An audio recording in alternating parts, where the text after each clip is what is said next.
every day from school, we would go to the park right there near Alvarez. We went there for a couple weeks.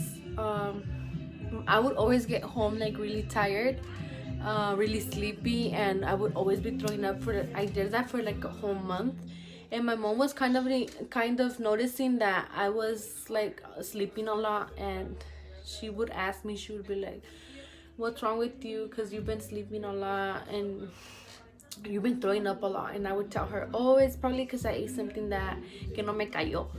Y ella nunca me creía, decía que siempre estaba echando mentiras, hasta que un día llegué y I did a pregnancy test and it came out positive. So then she was like knocking on the door, like banging on the door to get out because she had to use the restroom, supposedly her. So she went straight up into the trash can to like look into like what was I doing, because I was taking too long, and she found the pregnancy test. But I don't know how she found it, if it was wrapped like in paper, like in toilet paper. So then she asked me, she was like, "Oh, is this pregnancy test yours?" And I was like, "No, it's not mine." And she was like, "You're pregnant." And I was like, "No, I'm not pregnant." And she was like, "Oh, okay." So, but she didn't believe me because I knew. She just said, She didn't believe me. Like, I don't think she believed me because I knew she was already like suspecting something that was going on.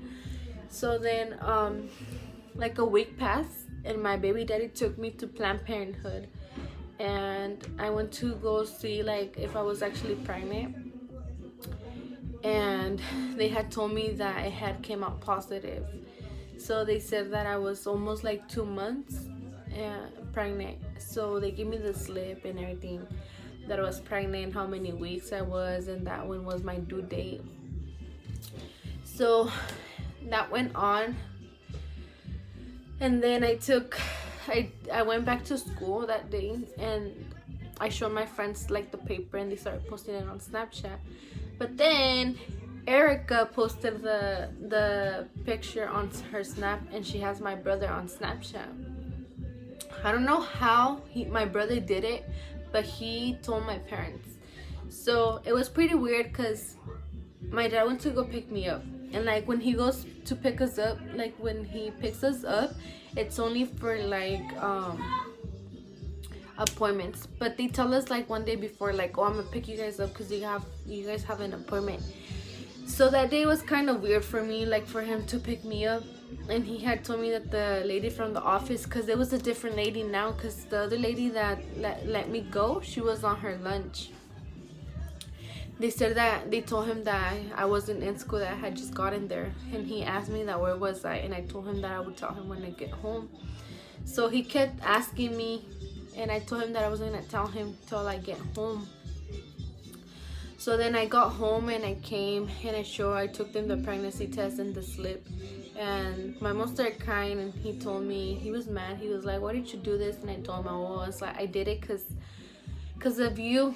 And he was like, "Why because of me?" I was like, "Because whenever I would try to like talk to you to give me advice on something, you were never there to hear me. You would always say that you were busy or that you didn't have time for me. And now that you're over here telling me that why I did it, I don't know why you're complaining." And he was like, "Well, that's true." And my mom said that was true, that was gonna change. So then my mom took me to the doctor, and they told me that I got to hear her heart. I got to feel her move that day that my mom took me to the doctor. But the doctor told me that there was something wrong with her. So I told her that what was wrong with her, and she said that que podía salir con síndrome de Down, que sí, que iba a hacer, que se le iba a abortar o me le iba a quedar. And I told her that I was gonna keep her, and she told me that if I was sure, because a kid like that is not so easy to be taken care of. So she was like telling me to abort her, but I told her that I wasn't gonna abort. So then she kept asking me, like every time I would go to my appointments to get her heart checking out, she would always tell me, she would be like, "Oh, are you sure you're gonna keep her?" And I was like, "I'm positive." And she would be like, "But it's not the right thing because you don't know what's gonna go on and you don't know how hard it is."